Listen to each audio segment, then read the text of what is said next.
söön siis hommikust praegu, aga kuna Pabek ei tahtnud nüüd oma eilset pasta bologneset, siis ma söön sellega ära.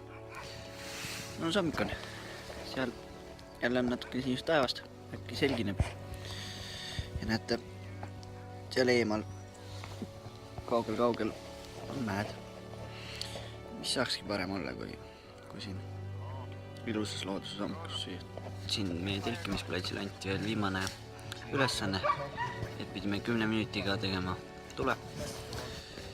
Ja iga tiim pidi siis saama ühe väikse lõkkega hakkama. Me Pabekiga saime sellega praktiliselt kohe hakkama, et tema tõi puivakassatohtu, mida me olime varasemalt korjanud. Ja siis ma otsisin selliseid väikseid oksi ja kuivasid oksi mändide alumistelt okstelt, sest sinna pole vesi nii väga jõudnud ja muidu kõik muu on väga niiske ja märg. Aga jah, me saime sellega päris kiiresti hakkama.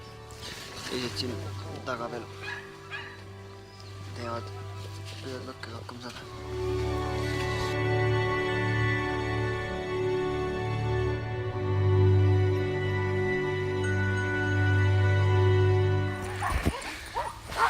Meie viimase päeva sõit sai alguse. Ma usun, et tuleb üks mõnus sõit. Eks natuke kahju ole ka. Aga nüüd tuleb viimane võtta sellest kõigest.